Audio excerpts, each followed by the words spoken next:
What's up, YouTube? Carlos CS5.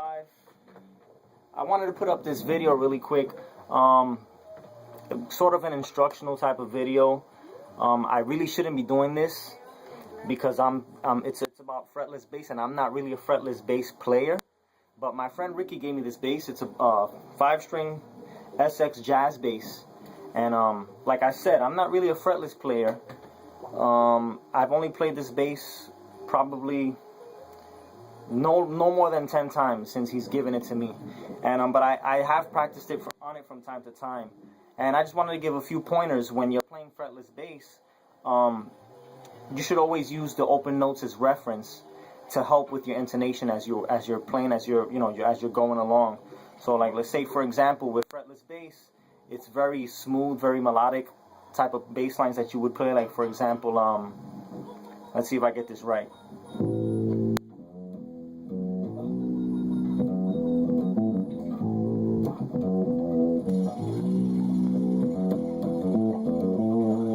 Right, so that's on the key of A, right? So if I wanted to refer to the to the A to make sure that I'm playing well in tune, I would play the open A. And as you can tell, I'm very in tune. There's no note vibration. It's pretty straight. So the thing is that when you play fretless, you gotta try and always play. If you have a fretted bass a fretless bass like mine that has the lines, it kind of helps you out because the lines pretty much are your guide to playing the right note. So basically, you should play right on the white line. See, this is an open A, and I'm playing the fretted A on the E string.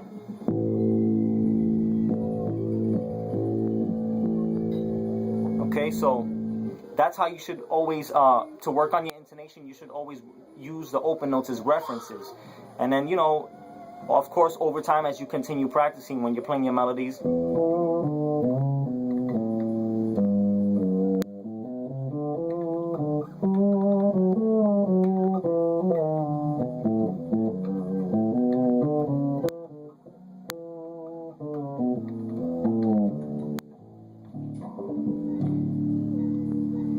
always just try to keep in mind, keep a sharp ear open for whenever you fall a little off, you can always fix it with a little vibrato.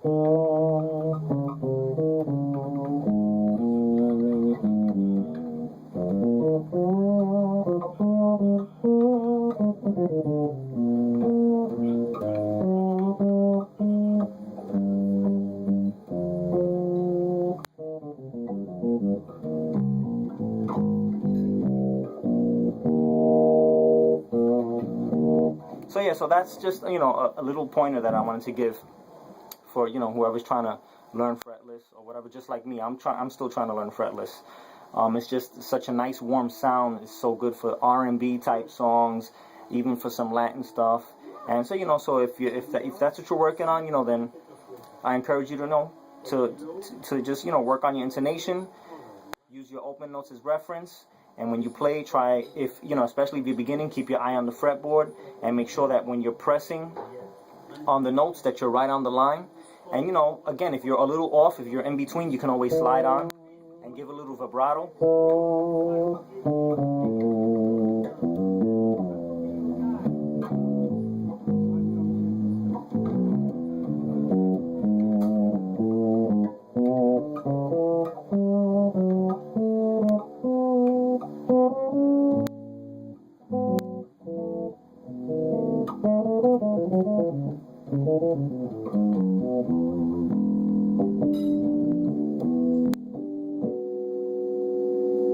Also, one thing I saw Jocko talk about in his modern electric bass video, this was something that I picked up, was that if you play fretless bass, when you practice, you should always, because when you play a fretted bass, even if you press in the middle, you still get the right intonation because the fret is sticking up and it'll play the right note for you in tune.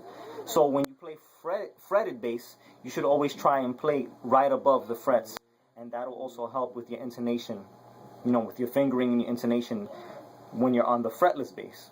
All right, so that's it. I hope somebody was you know, got a little lesson off of that, somebody was encouraged, then peace out, YouTube. Till next time.